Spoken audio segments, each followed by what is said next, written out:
មានពាក្យមួយដែលគេនិយាយថាមនុស្សស្រីហើប្តីពេកប្រយ័ត្នអត់រឿងយកប្តីបើសិនជាមានណាគេមកនិយាយអាហ្នឹងមកដាក់ខ្ញុំណាខ្ញុំស្ដាប់មកខាងចោលមកខាងឲ្យដើរចេញហ្នឹងហើយបើសិនជាខ្ញុំមានមិត្តភ័ក្តិដែលគាត់ឮអាពាក្យសម្ដីទាំងអស់ហ្នឹងខ្ញុំនឹងប្រាប់គាត់ថាកុំឲ្យស្ដាប់ដែរហ្នឹងហើយវាយើងអត់អាចរំពឹងទុកតែឲ្យគេឈប់និយាយបានទេត្រូវទេ You cannot control តែយើងអាចទុក what other people say right អញ្ចឹងហើយយើងត្រូវចេះទប់ខ្លួនឯងវិញទប់អារម្មណ៍របស់ខ្លួនឯងចោះតម្រងពេជ្រគិតមិនដែរហើពេកយ៉ាត់អត់ប្តីថតហើពេកយ៉ាត់អត់ប្តីហើប្តីមិនមែនហើ lipstick ណាគេថាហើប្តីមិនមែនរើស lipstick ទេណាចាំបើយើងទិញក្រែមទិញអីទិញខុសមកយើងអាចដូរបានប៉ុន្តែប្តីវាមិនមែនងាយស្រួលដូចយើងហើរបស់ឲ្យត្រូវអត់ហើយ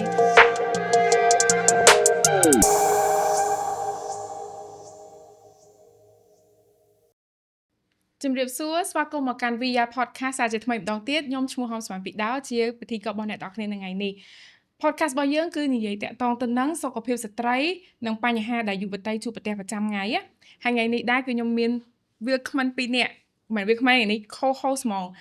ដែលពួកគាត់គឺតម្រងពេជ្រហើយនិងអេលីជំរាបសួរសុខសប្បាយពីដើមសុខសប្បាយដូចគ្នាអេលីសុខសប្បាយខ្លាំងផងហ្នឹងហើយស្វាគមន៍មកកាន់ podcast របស់យើងហើយថ្ងៃនេះដែរប្រធានបទរបស់យើងវារៀងក្តៅបន្តិចចឹងទៅចង់សម្រួលអារម្មណ៍ក្តៅវិញទៅសម្រួលអារម្មណ៍ឲ្យស្រួលហើយយើងទៅជាមួយគ្នាអញ្ចឹងប្រធានបទថ្ងៃនេះគឺយើងនិយាយអំពីការជ្រើសរើសដៃគូហើយនិងការកំណត់ស្តង់ដាររបស់ខ្លួនយើងអូខេបងមិនដែរប្រធានបទនឹងស្ដាប់ហើយ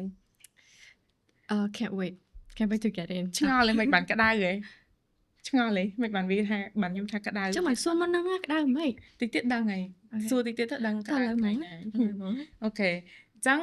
មុននឹងទៅដល់ចង់សួរបន្តិចមានសំណួរចិត្តសាស្ត្រមួយយើងសម័យដល់ថាយើងទៅ first date សម័យហើយយើងគិតថាមនុស្សប្រភេទណាដែលវាដូចថាធ្វើឲ្យយើងមានអារម្មណ៍ម្នាក់នឹងអត់កើទេឬក៏ធ្វើអីមួយដែលអត្តចរិតរបស់គាត់ដែលយើងទទួលយកអត់បានណាប៉ះពាល់ច្រើនប៉ះពាល់ច្រើន being touchy របៀបចឹងដល់មកវាចកាយើងចារបៀបបន្លំចកាយើងរបៀបដូចស្និទ្ធស្នាលយើងខ្លាំងទាំងអត់តន់ស្គាល់គ្នាច្បាស់ហ៎ Okay so you like really hate that សម្រាប់មីរបៀបដូចបើកកាបូបមកឃើញសុំណាមៃមែនដូចយើងទៅឆែកកាបូបគេតែដូចពេលគេគិតលុយទៅយើងគេបើកកាបូបដោយអចេតនាទៅឃើញអញ្ចឹងណាខ្ញុំឆ្លើយដែរអញ្ចឹងដែរអត់ចឹងថាអីគឺសម័យអត់តន់ជួបខ្ញុំអត់សម័យជួបផ្ទាល់ហ្មងfirst date បើចេញមកស្មាតោលក្ខណៈធំមាត់អីធំក្លិនមាត់ឬក៏ធំក្លិនស្លៀក It's about hygiene ខ្ញុំទួយកបានទេហ្នឹងវាពិបាកខ្លាំងហ្មងព្រោះជួនកាលចាយើងទៅ date គួយនៅចិត្តគ្នាអញ្ចឹងហេតុអីបានខ្ញុំធំក្លិនខ្លួនឯងមុនអ្នកឯងធំលេចអាហ្នឹងយើងគួរតែដឹងខ្លួនឯងមុនណាអញ្ចឹងសម្រាប់ខ្ញុំគឺ hygiene សុខភាពសុខភាពអនាម័យមីក៏ថាហ្នឹងសំខាន់ដែរអនាម័យផ្ទាល់ខ្លួនបើគាត់អត់ចេះថែខ្លួនអត់ចេះស្រឡាញ់ខ្លួនឯងគាត់ស្រឡាញ់យើងមិនទៅនិយាយទៅ Yeah true មួយយ៉ាងដែរហើយយើងត្រូវការ feeling attracted ជាមួយនឹងម្នាក់ហ្នឹងដែរអត់ចាក់ទៀតដែរចង់និយាយថាអនាម័យគ្រាន់តែមាត់ហើយនឹងខ្លួនគាត់ធ្វើអត់បានណាចុះតម្រាំអនាម័យកន្លែងផ្សេងទៀត You talk about it you know ឥឡូវមិនបាននេះក្តៅអញ្ចឹងចូលទៅប្រធានបទរបស់យើងហ្មងកុំឲ្យយូរមិនយើងនិយាយរឿងដែលដូចថាចំណុចមិនល្អរបស់ date របស់យើងចុះបើជាចំណុចដែលល្អវិញតើពីអ្នកយូគិតថាចំណុចអីដែលជា green flag ពេល first date អូពេលជួបគេទៅមានអារម្មណ៍ថាសប្បាយចិត្តនឹងឃើញគេឃើញគេចេះតែងខ្លួនចិត្តពេលគេចេះតែងខ្លួនមានថាម្នាក់ហ្នឹងគេ put effort នៅក្នុង date ហ្នឹងណាគឺជួបចិត្តខ្លាំងហ្មង green flag សម្រាប់ខ្ញុំអាហ្នឹងហ្នឹងហើយការអូបសក់មានភ្លីអីទៅចាប់ខ្លួនដើម្បីមកតាក់ទាញយើងណាអូខេអញ្ចឹងរូបរាងកាយគឺមិនរូបរាងកាយអានេះតាមពិតការរៀបចំខ្លួនបង effort ចូលការដូចគេគិតថាយើងសំខាន់ណាគេត្រូវមានរៀបចំដើម្បីមកជួបយើង prepare well prepared អូខេអញ្ចឹងចំណុចវិជ្ជមានគឺនិយាយថាតាមមនុស្ស first impression មិនដែរចុះបាច់បើមីវាអាចចូលចំណុចមួយដែលថា ជាភាសាស្នេហារបស់មីហ្មងដូចមិនថាយើងជួបម្នាក់នឹងព្រាមយើងគិតថាគេខ្លាចជាអីនឹងយើងទេតែគ្រាន់តែសម្រាប់ខ្ញុំ green flag របស់ខ្ញុំពេលដែលជួបគ្នាដំបូងហ្នឹងគឺរបៀប act of service ដូចចេះយកអាសាយើងណា អូខេ បើទ្វាឲ្យឬក៏ទាញក្អីឲ្យអានតិចតិចហ្នឹងណាតែ cute I find it cute តិចតិច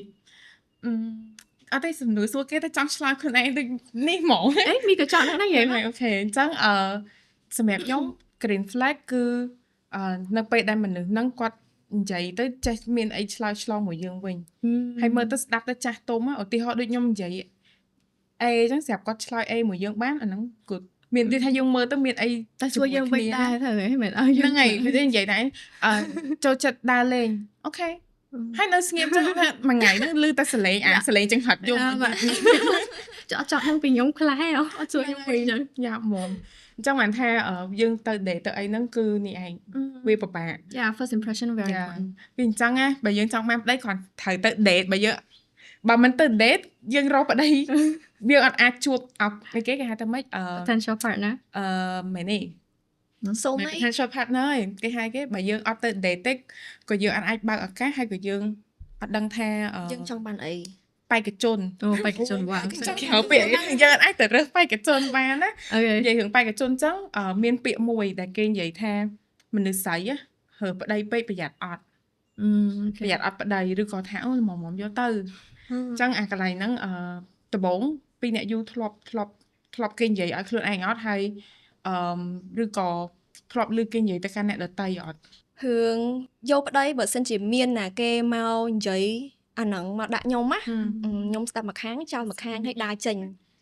ហ្នឹងហើយហើយបើសិនជាខ្ញុំមានមិត្តភ័ក្តិដែលគាត់ឮអាពាក្យសម្ដីទាំងអស់ហ្នឹងខ្ញុំនឹងប្រាប់គាត់ថាកុំឲ្យស្ដាប់ដែរ អូខេ ហ្នឹងហើយវាយើងអាចរំពឹងទុកតែឲ្យគេឈប់និយាយបានទេត្រូវទេ You cannot control តែយើងអាចទប់ what other people say right ហ្នឹង ចឹងហើយយើងត្រូវចេះទប់ខ្លួនឯងវិញទប់អារម្មណ៍របស់ខ្លួនឯងហើយដឹងថាគោលចំហរបស់ខ្លួនឯងចង់បានអីគេហ្នឹងហើយ អូខេអេលីអរគុណច្រើនអូនដែលបានចែកម្លែកពីកំណត់បងឯងតាក់ទងទៅនឹងរឿងគេនិយាយថាហើប្តីហើពេកបាត់អត់ប្តីអីចឹងណា very fresh ចោះតម្រងពេកគិតមិនដែរ ហើពេលយ៉ាត់អត់ប្តីថត ហើពេកប្រយ័ត្នអត់ប្តី ហើប្តីមិនមែនហើ lipstick ណាគេថាហើប្តីមិនមែនរើស lipstick ទេណាចាំបើយើងទិញក្រែមទិញអីទិញខុសមកយើងអាចដូរបានប៉ុន្តែប្តីវាមិនមែនងាយស្រួលដូចយើងហើរបស់ឲ្យត្រូវអត់ហើយខ្ញុំគិតថាពាក្យដែលយើងថាហើហ្នឹងណាសម្រាប់ខ្ញុំគិតថាយើងមិនមែនថារើសក៏បានដែរវាជាការកំណត់ស្តង់ដាររបស់ខ្លួនឯងយល់ពីតម្លៃរបស់ខ្លួនឯងយល់ពីតម្លៃនៃមនុស្សដែលយើងចង់នៅជាមួយតើអីជាតម្លៃរបស់យើងអីជាស្តង់ដាររបស់យើងអីជាការកំណត់របស់យើងអញ្ចឹងទៅយើងដឹងថាតើតែម្នាក់ហ្នឹងគាត់មកគាត់មាន1 2 3 4 5ដែលយើងចង់បានយើងអាចនៅជាមួយគ្នាបានឧទាហរណ៍ថាចេះតែយកណាគេម្នាក់មកនៅជាមួយយើងទាំងដែលអត់មាននៅក្នុងអីដែលយើងចង់បានណាអញ្ចឹងមុននឹងក្រោយគឺយើងអត់អាចនៅជាមួយគ្នាបានយូរទេយើងអាចនឹងមានរឿងអីដែលឆ្លោះគ្នាឬក៏អីដែលអត់ត្រូវគ្នាព្រោះមនុស្សហ្នឹងវាមិនមែនជាមនុស្សដែលយើងរើសមកតាមអីដែលយើងបានចម្រាញ់ចេញមកពីអីដែលយើងចង់បានទេហើយអាចថារើសក៏បានវាមិនមែនជាការដែលខ្ញុំរើសពេក being like picky ឬក៏រើសខ្លាំងពេកទេវាគ្រាន់តែជាអីមួយដែលខ្ញុំចង់ការពារខ្លួនឯងទុកមកហ្នឹងហើយតែសម្រាប់បងខ្ញុំគិតថារើសប្តីវាមិនជាពាក្យឲ្យថាចំហ្មងឬថាជីវិតបងខ្ញុំគិតថាបើទៅបើជួបនៅល្អក៏ជួបទៅណាយើងរៀបការយើងកសាងយើងទៅតែបើថាសុកដេកចង់បានប្តីចាក់ជាមួយចេញទៅហៅអាណាគេចង់វាអត់មានណាប៉ុន្តែនិយាយដល់រឿងរើសប្តីនឹងដែរឥឡូវចាត់ទុកថាយើងមាន list មានចំណុចដែលយើងគិតថាយើងចង់បានណាព្រោះម្នាក់មានការចង់បានរៀងខ្លួនទៅហ៎ទាំងអស់គ្នាយើងនឹងថាយើងគិតថាចំណុចអីគេដែលយើងចង់បានពីម្នាក់ដែលយើងកំពុងតែតាក់ទងនឹងជា green flag ចំណុចល្អអប៉ុន្តែខ្ញុំសួរឲ្យមួយសាយតែខ្ញុំមិន first date ទៅហ៎អានេះអត់ទេវាលក្ខណៈដៃគូយូរវែងដៃគូយូរវែងចង់ហៅណាគេដែលគាត់របៀបថាយើងនិយាយគ្នារឿងអីក៏បានណាសំខាន់ជាងគេវាត្រូវតែ connect នៅ level មួយដែលយើងអាចយំនៅមុខគេបានណាព្រោះពេលដែលមានរឿងអីធ្ងន់នៅក្នុងជីវិតយើងតែកើតឡើងហើយសុកអត់មានអ្នកគេនៅនិយាយជាមួយនឹងយើងមិត្តភ័ក្តិយើងនិយាយអូខេយើងនិយាយវា sell បានមកកម្រិតប៉ុន្តែត្រូវការគេហៅថាការអោបស្រឡាញ់គេដែលថា ផាត់ក្បាលយើងថាអត់អីអត់អីទេ រឿងភាពថាគ្រប់យ៉ាងនឹងទៅជាល្អវិញយ៉ាមានថាអេលីចង់បានអ្នកដែលមិនរួមតែសុកទេរួមទាំងទុកទៀត យ៉ាសំខាន់ណាស់សំខាន់មែនតាភិកច្រើនដល់ពេលណាយើងជួបណាគេចឹងទៅគេសប្បាយនៅពេលដែលឃើញយើងសប្បាយ ហ្នឹងហើយស្លាប់យើងតែពេលដែលយើងសប្បាយចិត្តណា យ៉ាចឹងដល់ពេលយើងមានទុកវាអត់មានចឹងហើយ no long term ពិបាកហ្មង បាទហើយចែកចូលរួមឡើងនឹងតិចដែរសាខ្ញុំទៅតែចាប់អារម្មណ៍ថាមានបញ្ហាមួយដែលខ្ញុំត្រូវដោះស្រាយគឺពេលខ្លះបង្ហាញតែក្តីសុខទេដល់ពេលស្រឡាញ់គ្នាតែអត់សូវបង្ហាញទុកទេចេះគិតថាចេះអត់ចង់ឲ្យគេពិបាកអត់ចង់ឲ្យគេមកញ៉ៃមួយយើងអីចឹងតែតាមពិតអាហ្នឹងយើងធ្វើអញ្ចឹងគឺយើងបាំងខ្លួនឯងបាត់ទៅហើយដូចថាកុំលាត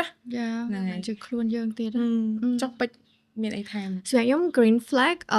ទី1គឺម្នាក់ហ្នឹងត្រូវតែ mature ព្រោះខ្ញុំគិតថាខ្លួនឯងរាល់ថ្ងៃហ្នឹងខ្ញុំវាមិនមែនចាស់ទុំអីណាណាទេប៉ុន្តែខ្ញុំមានអារម្មណ៍ថាខ្លួនឯងចង់បានមនុស្សម្នាក់ទៀតដែលចាស់ទុំជាងខ្ញុំទៀតណា mature តែខ្ញុំគិតថាកន្លែង mature ហ្នឹងសំខាន់ហើយ mature ហ្នឹងវា comes with វាមកជាមួយនឹង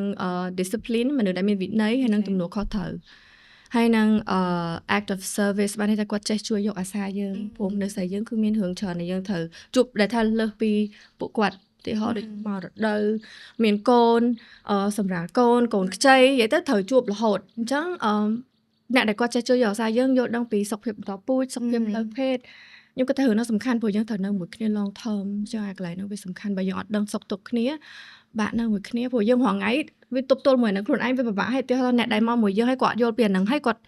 ធ្វើឲ្យយើងពិបាកលើសពីហ្នឹងឬក៏គាត់ចាត់ទុកថាវាអត់ take អាហ្នឹងដូចអត់វាអត់សំខាន់ណាខ្ញុំគិតថាពិបាកនៅមួយគ្នា ស្ដាប់មើលទៅដូចអត់បាក់ហើយណោះតាំងពីមិនចំណុចសោះចាស់ទុំនិយាយរឿងអីក៏បាន បាក់រត់តែវាអត់មាន ខ្ញុំគិតថាចំណុចទាំងអស់ហ្នឹងអាចមានមនុស្សវាមិនគេអត់ល្អគ្រប់10 ហើយយើងអត់ទាន់ជួប គេក៏មានស្តង់ដារដែរ គេមានស្តង់ដារបងគេឲ្យមនុស្សវាមានចំណុចខ្វះខាតរៀងខ្លួនដែរគ្រាន់ថាចំណុចខ្វះខាតចំណុចដែលល្អហ្នឹងយើងទទួលយកបានឬមិនបានតាមនឹងឯងហ្នឹងហើយ ជួយបំពេញគ្នាទៅវិញទៅមក បំពេញគ្នាទៅវិញទៅមកមែនតាគេនិយាយថាស្អីគេអូឲ្យបំពេញគ្នាតែអាហ្នឹងបើយើងស៊ីចម្រៅខ្លាំងជាងទៀតវាអាចនឹងនេះវិញព្រោះអ្នកខ្លះគេថាជីវិតអាចនឹងមិនពេញលេញទេបើអត់មានដៃគូអីចឹងទៅចាំណាគេមួយបើបំពេញអត់មានណាគេមកបំពេញទេយើងថាម៉េចយើងពេញខ្លួនឯងតែគ្រាន់ថាជាដូចដេកអញ្ចឹងគេចូលមក add on ឲ្យវាមើលទៅ I think របៀបថាកុំគិតថាខ្លួនឯងកន្លះហើយម្នាក់ទៀតមក វាអ ចូល ត់ គ្នាបានមួយអញ្ចឹងខ្ញុំគិតថា1 + 1វា2វាច្រើនវាប្រសើរជាងកន្លះបូកកន្លះស្មើ1ទៅ ហ្នឹងហើយ Yeah so I think អេលីមិននិយាយថានិយាយរឿងអីក៏បានមែនទេចុះបើដៃជួបvớiអ្នកដែលគាត់អត់និយាយរឿងអីបានទាំងអស់ប៉ុន្តែដល់ពេលនិយាយរឿងផ្លូវភេទនិយាយអត់បានតាំងពីចំណងផ្លូវភេទតាំងពីយើងសុកទុកយើងឈឺថ្កាត់ផ្លូវភេទអីធ្លាក់សោះអីនិយាយមួយអត់បានណាធ្លាប់ទេ អត់ដែរផងតែសារតែខ្ញុំគិតថាមនុស្សដែលខ្ញុំជួបហ្នឹងគឺគេ open ដូចខ្ញុំអញ្ចឹងដូចថាយើងជាមនុស្សបែបណាគឺយើងនឹងជួបមនុស្សបែបហ្នឹង you are who you attract so when you are confident outgoing អីចឹងទៅយើងក៏ជួបមនុស្សនឹងស្តៀងហ្នឹងដែរ សិលសតិបញ្ញា យ៉ាអូខេចាំអត់មានបញ្ហារឿងហ្នឹងទេ អត់ដែរមានបញ្ហាចុះបងឯង បងអត់អីដែរដូចណានិយាយចឹងតែហើមកហើអ្នកណាចំណុចកន្លែងហ្នឹងបងមានអ្នកដែលបងដៃគូចាស់បងហ្នឹងគឺគាត់និយាយអីក៏បានដែរបានមកចប់ហើយសឹងតែថា open ខ្លាំងហ្នឹងហ្នឹងតែចាំទៅតិចទៀត អូខេ ចាពេក អត់តន់ជួបខ្លួនឯងអ្នកដែលគាត់អត់ open នឹងនិយាយហ្នឹងតែខ្ញុំគិតថាខ្ញុំ prefer ឬក៏ចង់បានអ្នកដែលគាត់ open នឹងនិយាយច្រើនជាង ដឹងតែខ្ញុំសួរឯងដោយសារតែចេះខ្ញុំអាសានិយាយជាមួយមនុស្សស្រីនៅក្រៅច្រើន off record ភាគច្រើនគឺគាត់និយាយថាដៃគូគាត់និយាយគ្នាបានដូចឧទាហរណ៍ដូចមិត្តភ័ក្តិឬក៏អ្នកដែលខ្ញុំស្គាល់អីឈឺមានប្តីមានសង្សារប៉ុន្តែអត់ទៅរកឲ្យគេអត់ទៅនិយាយមួយប្តីឬក៏សង្សារខ្លួនឯងទេមកនិយាយជាមួយខ្ញុំអ្នកផ្សេងដោយសារគេខ្មាស់បើហេតុធ្វើឲ្យខ្ញុំគិតថាចាមានអញ្ចឹងដែរណាតាមពិតគឺវាបែបហ្នឹងឯងអញ្ចឹងមិនថានិយាយហ្នឹងចង់ប្រាប់ទៅកាន់អ្នកមើលដែរថាសុខភាពផ្លូវភេទសុខភាពបន្តពូជចំណងផ្លូវភេទហ្នឹងគឺវាជារឿងធម្មតារឿងធម្មជាតិរបស់មនុស្សទេហើយអាហ្នឹងឯងក៏ជាមូលហេតុដែលយើងបង្កើត podcast នេះដែរគឺដើម្បីឲ្យវាស្ដាប់ទៅវាជារឿងធម្មតាជាដូចវាជាប្រធានបទមួយដែលយើងជជែកទូទៅហ្នឹងហើយវាមានអីគួរឲ្យខ្មាស់អៀនទេហ្នឹងហើយកន្លែងនេះខ្ញុំចង់ឲ្យយើងទាំង3នាក់ចែកម្លែកបទពិសោធន៍ជាក់ស្ដែងហ្មងថានៅពេលដែលយើងមានដៃគូតើយើងដែលនាំគាត់ទៅនិយាយគ្នារបៀបមិននិយាយទៅសុំ scenario ជាក់ស្ដែងហ្មងដើម្បីបានទៅពិនិត្យសុខភាពចេញបានទៅយល់តែកំពុងគិតថាគួរនិយាយមិន ចង់ថាឲ្យជាយោបល់ទៅអ្នកដែលទៅមើលថាឬក៏បើអង់គ្លេសនិយាយថា how to approach it ដូចធ្វើម៉េចដើម្បីឲ្យយើងបានធ្វើម៉េចដើម្បីឲ្យយើងចោះសម្រងគ្នាថាស្រស់ស្រួលគ្នាទៅហ្នឹងណាផ្ញើវីដេអូឲ្យរបៀបឧទាហរណ៍ថាដើម្បីគេហៅបង្កើតបរិយាកាសមួយឲ្យគាត់ដឹងថាយើងកំពុងតែចង់និយាយអីណាដូចអាសាយសម័យឥឡូវគេប្រើទូរស័ព្ទត្រូវយើងអាចផ្ញើវីដេអូឲ្យគាត់មើលទៅឬផ្ញើវីដេអូដែលគេបានប្រម៉ូទពីការពិនិត្យសុខភាពអីចឹងទៅផ្ញើឲ្យគាត់មើលហើយនឹកឃើញទៅទាំងពីរអ្នកហ្មងអូខេអាហ្នឹងយើងស្រឡាញ់គ្នារៀងយូរដែរយើងធ្វើចឹងទៅមានអីហងហ្នឹងបើសម្រាប់ខ្ញុំនិយាយមកហ្នឹងចឹងខ្ញុំព្យាយាម set ground rule ហ្នឹងតាំងពីយើងស្គាល់គ្នាដំបូងថាអាសុខភាពហ្នឹងគឺវាសំខាន់សម្រាប់ខ្ញុំហើយខ្ញុំចង់ឲ្យគាត់គិតថាវាសំខាន់សម្រាប់គាត់ដែរព្រោះនៅពេលដែលយើងនៅមួយគ្នាយើងគួរតែច្បាស់លាស់ទាំងសងខាងថាយើងបរិសុទ្ធមិនមែនបរិសុទ្ធទេថាយើងអត់មានអីដែលវានឹងចម្លងមកគ្នាទៅវិញទៅមកអូខេអញ្ចឹងយើងអាចប្រាប់គាត់ដូចនិយាយមកហ្នឹងចឹងយើងនិយាយមិនឲ្យវាស្ដាប់មកគឺយើងទាំងពីរនាក់ធ្វើរឿងហ្នឹងជាមួយគ្នាដើម្បីការពារគ្នាទៅវិញទៅមកមិនមែនគាត់ធ្វើដើម្បីយើងឬក៏យើងធ្វើដើម្បីគាត់ទេហ្នឹងហើយខ្ញុំចង់ឲ្យនិយាយកន្លែងហ្នឹងដើម្បីឲ្យវាកាន់តែដូចថាឲ្យវាធម្មតាឲ្យអ្នកមើលជាពិសេសស្រីៗហ្នឹងគាត់ដឹងថាវាជារឿងធម្មតាដែលយើងនាំដៃគូយើងទាំងយើងក៏ដោយទៅពិនិត្យសុខភាពបន្តពូជរបស់យើងហ្នឹងដូចខ្ញុំបើថាខ្ញុំតាក់ទងអ្នកណាគេហើយដែលខ្ញុំគិតវាជា monogamy relationship ដូចយើងមានតំណែងមួយនឹងមួយគិតថាស្មោះត្រង់ហើយយើងនៅជាមួយគ្នាដំបូងខ្ញុំសុំតេស្តហ្មងសុំ first សុំអាហ្នឹងហ្នឹងហើយបើមិនកាមេរ៉ាទេយើងខ្លាចមានជំងឺអីឆ្លងផ្សេងដូចថ្លើម B ថ្លើម C យ៉ាជិតតែជំងឺអញ្ចឹងយើងទៅមើលឲ្យដឹងអញ្ចឹងណាហើយដូចអេលីននិយាយមិនអញ្ចឹងសុខភាពបន្តពូជរបស់យើងគឺយើងក៏ត្រូវពិនិត្យខ្លួនឯងដែរអញ្ចឹងវាមានអីបើយើងធ្លាប់ពិនិត្យហើយថាអូគេត្រូវការតេស្តហ៎នេះតែឲ្យគេមើលឲ្យស្រេចតែបើអត់មានទេយើងទៅមើលមួយគ្នាទៅហ្នឹងហើយវាស្រួលអញ្ចឹងចង់ផ្ដាំម្ដងទៀតអូនទាំងអស់គ្នាកុំខ្មាស់អៀនយើងតាក់តងគ្នាយើងត្រូវហ៊ានសួរហ៊ាននិយាយពីរឿងហ្នឹងហើយបើគេស្មោះត្រង់គេមានទំនួលខុសត្រូវដែរគេនឹងផ្ដល់ឲ្យយើងហើយបើមនុស្សហ្នឹងអត់ផ្ដល់មានន័យថាយើងក៏គិតឡើងវិញថាឡើងវិញហើយហ្នឹងហើយនិយាយរឿងខ្មាស់អៀនអញ្ចឹងចង់ស្ដីតែពីមុនណាធ្លាប់ដូចថាបើឈឺបើមានបញ្ហាអីមួយអញ្ចឹងតើធ្វើមិនទេហៅដូចបញ្ហាធ្លាក់សឬក៏បញ្ហាមករដូវអត់ទៀងអីអញ្ចឹងណា you guys ទៅមើលទៅដោះស្រាយបញ្ហាហ្នឹងរបៀបម៉េចមានដៃគូឬក៏អត់ដៃគូតាំងពីបើសិនជាអត់ដៃគូយើងទៅពេទ្យខ្លួនឯងហ្មងដល់ពេលមានដៃគូ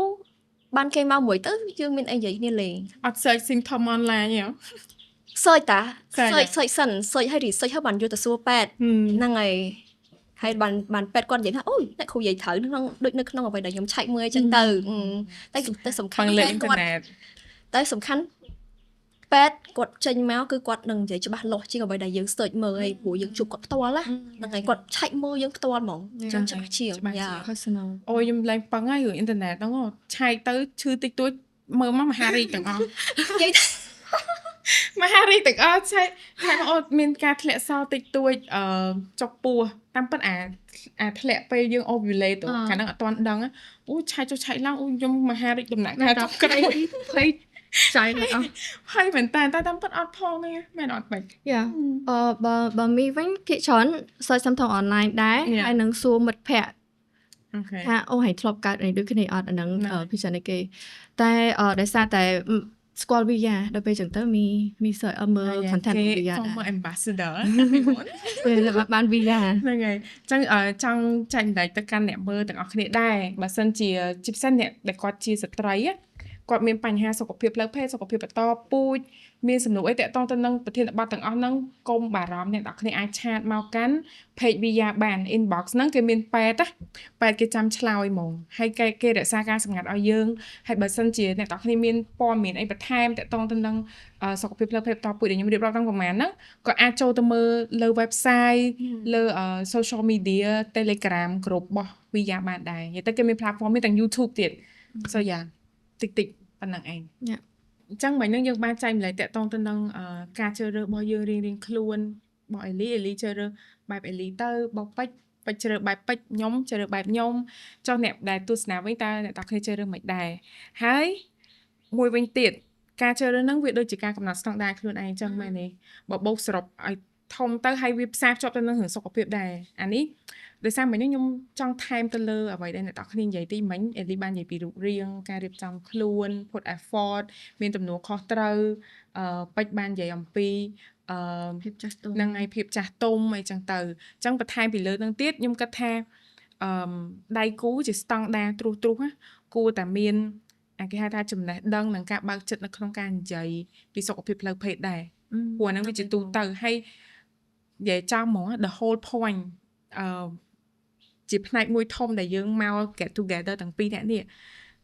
រវាងគូយើងនិងយើងហ្នឹងគឺដើម្បីនៅជាមួយគ្នានឹងឯងអានេះខ្ញុំនិយាយឲ្យស្រួលស្ដាប់ទេណាមួយផ្នែកគឺអាហ្នឹងឯងអញ្ចឹងបើយើងអត់និយាយពីរឿងហ្នឹងផងតើសុខភាពតំណងយើងទៅលើចំណុចហ្នឹងវាល្អដែរអញ្ចឹងបានថាខ្ញុំគិតទេណាគួរតែមានវាសំខាន់ហ្នឹងហើយគួរសំខាន់គួរតែដាក់នៅក្នុងហ្នឹងដែរជាស្តង់ដាររបស់យើងមួយអញ្ចឹងនិយាយដល់រឿងថាស្តង់ដារនៃការយល់ដឹងអំពីសុខភាពផ្លូវភេទហ្នឹងវាសំខាន់ចុះបើចង់ឲ្យទាំងពីរអ្នកចែកម្លែកតិចបើសិនជាដៃគូរបស់យើងហ្នឹងគាត់រារែកឬក៏ឥឡូវចេះមុនតើនៅក្នុងដំណាក់កាលណាដែលយើងគួរតែនិយាយអំពីសុខភាពផ្លូវភេទមកត្រឹមតាក់ទងគ្នាទៅជួបដំបូងយើងនិយាយមកឬក៏ចាំ in relationship សិនឬមួយក៏ចាំការឬមួយក៏ធម្មតាខ្ញុំអត់ដឹងដែរចង់សួរទាំងពីរនាក់ boyfriend and girlfriend សង្សារគ្នាហើយ Yeah. first kiss after first kiss ស្នាមថាប់ដំបូងព្រោះពេលហ្នឹងគឺពេលដែលយើង exchange a kiss ហ្នឹងហើយយើងចាប់ដើមមានអារម្មណ៍ហើយ yeah so we should like start getting into the conversation យើងត្រូវការនិយាយវាបើកចិត្តនិយាយវាហើយចា អូខេអេលីនិយាយចឹងដល់ពេលខ្ញុំគិតដល់អញ្ចឹងវិញនៅពេលណាដែលយើងចាប់ដើម kiss ចាប់ដើមថើបមានន័យថាយើងរាងកាយប៉ះនឹងរាងកាយតែខ្ញុំរៀងនេះតិចអារឿងសុខភាពហ្នឹងអញ្ចឹងអាហ្នឹងក៏វាជាផ្នែកមួយដែរដែលយើងប៉ះហ្នឹងវាយើងត្រូវដឹងថាម្នាក់នឹងមានផ្ទុកអីយើងផ្ទុកអីមានអីអត់សុខភាពយេចំទៅសុខភាពសុខភាពចុះបាច់ធម្មតាខ្ញុំគិតថាមិនបាច់ចាំដល់ first date ហ្មងទេតែចង់វាអត់មានកំពេលណាកំណត់ថាច្បាស់អូតតថ្ងៃទី3ដែលយើងជួបគ្នាចាំនិយាយឬក៏មិនទេតែគួរតែចាប់ផ្ដើមនិយាយគ្នាបដាពី first stage ហ្នឹងទៅកុំ surprise គ្នាទៅវិញទៅមកប៉ុន្តែឲ្យចង់ថាមាន idea នៅក្នុងខ្លួនថាដើម្បីការពារទាំងសងខាងយើងគួរតែbe willing to ធ្វើអាតេស្តទាំងអស់ហ្នឹងចុះឧបមាបើដឹកដៃគេទៅធ្វើតេស្តដល់ពេលឲ្យគេថាអត់ទៅអត់ចង់អាហ្នឹងមកយល់ហ្នឹងឲ្យចង់និយាយថាកុំ surprise គាត់ណាយើងក៏កុំ surprise គាត់ក៏អត់គួរ surprise យើងដែរបាននេះថាកុំសុកបើតែញ៉ាំអីមួយគ្នាទៅធ្វើតេស្តមួយអត់ចឹងពេលថាកុំ surprise គេបែបហ្នឹងវិញគាត់ថាគួរតែpick the right time ទៅនិយាយពីរឿងហ្នឹងដែរវិញគាត់ថាវាក៏អាចជា sensitive ដែរអាចថាអ្នកខ្លះគាត់មានអារម្មណ៍ថាអត់ទុកចិត្តគ្នាមែនឬក៏អីមែនចឹងទៅយើងអាចបង្កើតបរិយាកាសមួយហើយខ្ញុំគិតថា key ដែលគួរតែនិយាយហ្នឹងគឺប្រើពាក្យថាយើង instead of you ឬក៏ I ហ្នឹងហើយនិយាយថាបង អូខេចុះចៃលីខ្ញុំដាក់ដៃគេទៅដាក់ដៃគ្នាទៅពិនិត្យសុខភាពអត់ដែរអូខេនាំទៅហ្មងហើយខ្ញុំប្រាប់គ្រូពេទ្យឲ្យពិនិត្យអីទៀតហ្នឹងហើយខ្ញុំប្រាប់ពិនិត្យអីគេខ្លះប្រាប់តិចមើលពិនិត្យសុខភាពនៅត្រង់ប្រដាប់ភេទរបស់គាត់ខ្ញុំឲ្យពិនិត្យចាសុខភាពកាមេរ៉ាយ៉ាកាមេរ៉ាហើយហ្នឹងហើយកាមេរ៉ាគេ check មកមួយ set ហ្មងតាពេលចូលទៅជួបដុកទ័រទៅគាត់ណែនាំយើងថា check អីគេខ្លះគាត់ check ឲ្យចុះបើករណីមនុស្សប្រុសហ្នឹងគេកប់មានវិធីសាស្ត្រអីដោះស្រាយអាហ្នឹងចូល red flag ហីអាហ្នឹងចូល red flag ហីបើសិនអញ្ចឹងខ្ញុំគិតថាគួរតែដកថយខាងស្រីយើងបើសិនគេអត់ចង់អញ្ចឹងយើងគិតខ្លួនឯងថាយើង willing នឹង risk អាហ្នឹងអត់បន្ថយខ្លួនអត់បើសិនជាគេអត់ព្រមសុខចិត្តមែនតាអញ្ចឹងវាគឺជា red flag ហើយគិតខ្លួនឯងថាចង់បន្តឬក៏ មិនដែរ ពិបាក យើងឲ្យបើយើងស្អាតស្អំហ្នឹងយើងមិនចាំបាច់មានសុទ្ធបាច់ យ៉ា ឆ្លាច់ មានសុទ្ធ ភ្លើ ថ្លៃភ្លើង គេទៅហើយមែនទេ ក៏ប៉ុន្តែវាមិនមែនរឿងតាការពារមិនវាឲ្យវាមិនមែនបង្ហាញថាគាត់ហ្នឹងអាខិចឬក៏គាត់ហ្នឹងមានជំងឺអីទេធម្មតាយើងនៅជាខ្លួនឯងយើងអត់មានដៃគូក៏យើងត្រូវតែឆែកមើលដែររៀងរាល់ឆ្នាំ យ៉ា អាហ្នឹងគឺជាការដែលយើងមើលថែខ្លួនឯងតា ហ្នឹងហើយ ព្រោះអាភាពបរិសុទ្ធនោះវាអត់អាច guarantee វាអត់អាចធានាបានថាអត់មានផ្ទៃពោះដោយចៃដន្យឬក៏អត់អាចឆ្លងមេរោគអីបានទេត្រូវ ណាមួយក៏វាល្អដែរពេលយើងទៅជួបពេទ្យទៅយើងអាចប្រឹក្សាអំពីការពជាកណាឬក៏អីបន្ថែមព្រោះប្រធានបទទាំងអស់ហ្នឹងគេអត់សូវបានព្រៀននៅសាលាដែរអញ្ចឹងពេលយើងទៅពេទ្យទៅយើងជួបគេមកចប់សួរទៅ ព្យាយាមនិយាយឲ្យគាត់យល់ថាអាការដែលយើងប្រយ័ត្នហ្នឹងវាមិនមែនជាការដែលយើងអត់ទុកចិត្តគាត់ទេតែវាគឺជាទំនួលខុសត្រូវរបស់យើងរៀងខ្លួន ហ្នឹងហើយសំខាន់ហ្មង ហ្នឹងហើយក ុំគិតថាដើម្បីគេដើម្បីខ្លួនយើង ដើម្បីខ្លួនយើង ហ្នឹងហើយ យើងមុនចាប់ផ្ដើមពីយើងទៅ ហ្នឹងហើយ ហ្នឹងហើយតែយើងចូលមកដល់សំណួរពីខាងអ្នកមើលវិញម្ដង អូខេ មានសំណួរមួយចំនួនសំណួរហ្នឹងក៏ស្តៀងទៅនឹងអីដែលយើងនិយាយគ្នាមិញដែរអញ្ចឹងខ្ញុំអានឲ្យហ្មងណាអូខេបងពួកខ្ញុំទៅតែស្រឡាញ់គ្នាជាលើកដំបូងទាំងសងខាង first love គាត់ថាគាត់និងខ្ញុំស្អាតស្អំដូចគ្នាអញ្ចឹងបាច់ប្រើប្រាស់សមអនាម័យការពារអីទេចូលសលេង បើប្រើដូចជាមិនទុកចិត្តគ្នានឹងមើងងាយភាពបរិសុទ្ធរបស់គាត់តើខ្ញុំគួរជឿគាត់ទេថាគាត់មានសង្សារដំបងគឺជាខ្ញុំពិតមែន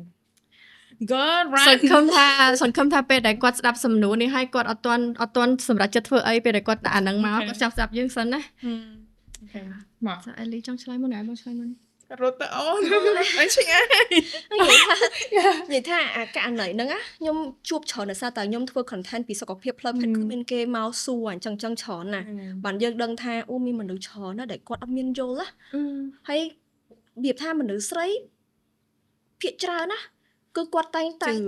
ជឿឲ្យធ្វើតាមគេហ្មងអត់មានអីជាខ្លួនឯងសិនទេងាយគេប្រលួងណាដល់ពេលអញ្ចឹងតែមនុស្សដែលគាត់ចេះសួរអញ្ចឹងល្អខ្ញុំជួយចិត្តបែបហ្នឹងមានថា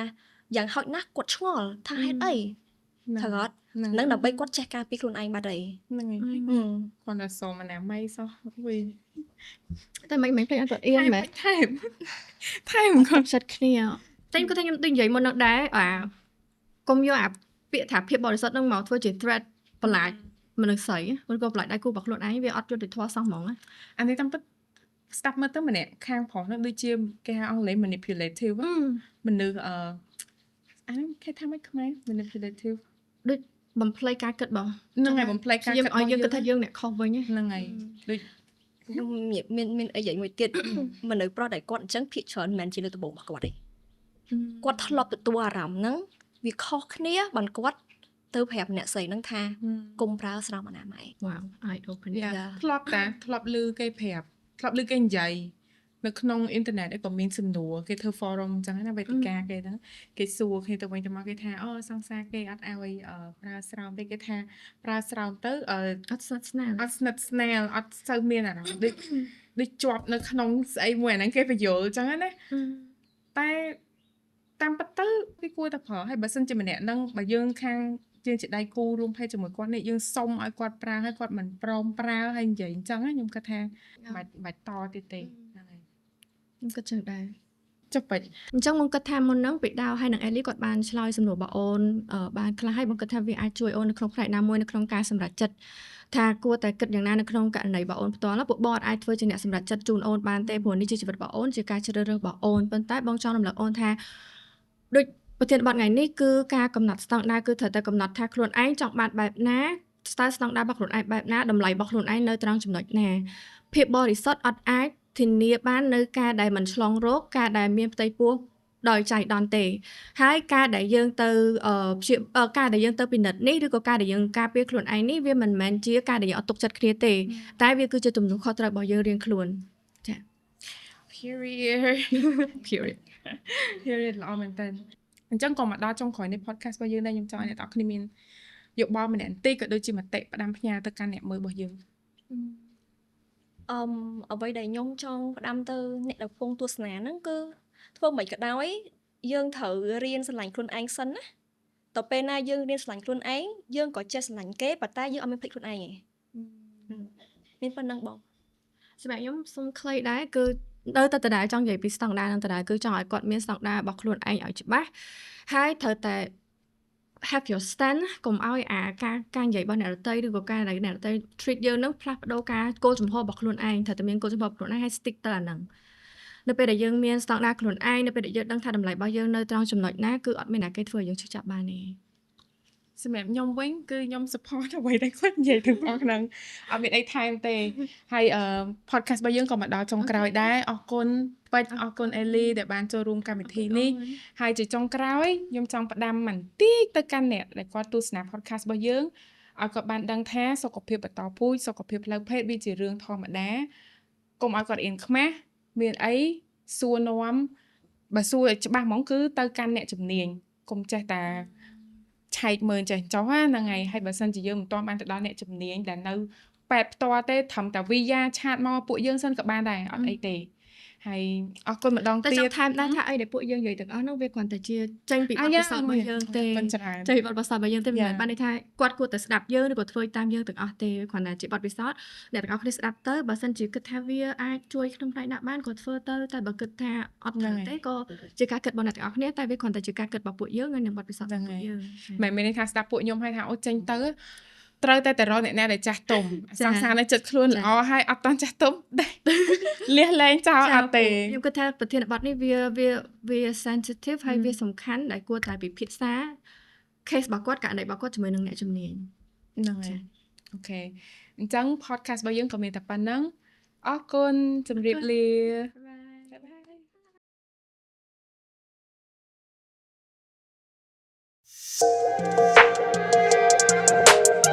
យ